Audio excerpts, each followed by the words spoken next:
வணக்கம். Welcome to Tamilamma channel. இன்றைக்கி gobi Manchurian எப்படி செய்கிறதுன்னு பார்க்கலாம் வாங்க. அதுக்கு காலிஃப்ளவரை நல்லா பொடி பொடியாக கட் பண்ணி கொஞ்சம் சுடு தண்ணியை காய வச்சு அதில் உப்பு போட்டு இந்த பூவை அதில் போட்டு கொஞ்ச நேரம் வச்சுருங்க.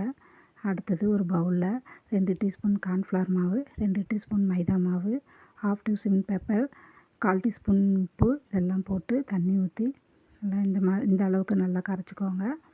கரைச்சிட்டு இந்த பூவை எடுத்து அதில் போட்டுருங்க. போட்டுட்டு நல்லா பிரட்டி வச்சுக்கோங்க.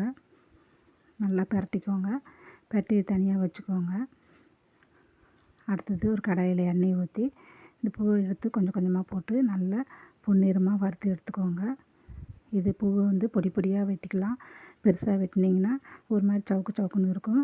கொஞ்சம் சின்ன சின்னதாக நறுக்கி போட்டிங்கன்னா தான் சாப்பிட்றதுக்கு நல்லா கிறிஸ்பியாக நல்லாயிருக்கும். அடுத்தது ஒரு கடாயில் எண்ணெய் ஊற்றி பொடியாக நறுக்கிய பூண்டு, பொடியாக நறுக்கின பச்சை மிளகாய் இதெல்லாம் போட்டு நல்லா வதக்கிட்டு ஒரு பெரிய வெங்காயம் கொஞ்சம் பெரிய சைஸில் கட் பண்ணி போட்டுக்கலாம். அடுத்தது குடமிளகாய் இதையும் போட்டு நல்லா வதக்கிக்கோங்க.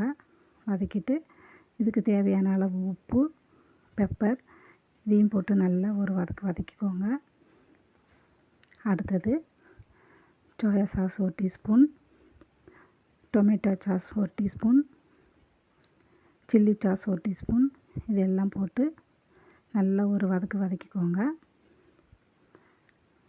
இதெல்லாம் நல்லா கிளறின பிறகு 1 டீஸ்பூன் கார்ன்ஃப்ளவர் மாவை ஒரு பவுலில் போட்டு கொஞ்சம் தண்ணி விட்டு நல்லா கரைச்சி அதையும் அதில் ஊற்றிக்கோங்க. ஊற்றிட்டு ஊற்றினோடனே கிளறுங்க. இல்லைன்னா கெட்டியாகிடும், அடி பிடிச்சிக்கும். ஊற்றினோடனே நல்லா கிளறிக்கோங்க. இன்னும் உங்களுக்கு கெட்டியாக இருக்குதுன்னு தோணுச்சுன்னா இன்னும் கொஞ்சம் கூட தண்ணி ஊற்றிக்கலாம். தண்ணி ஊற்றி நல்லா ஒரு கிளறிக்கோங்க. அடுத்தது பொரித்து வச்ச இந்த பூவெல்லாம் சேர்த்துக்கோங்க. அதில் சேர்த்து நல்லா அதையும் ஒரு கிளறிக்கோங்க. அவ்வளோதான், கோபி மஞ்சூரியன் ரெடி ஆகிடுச்சு.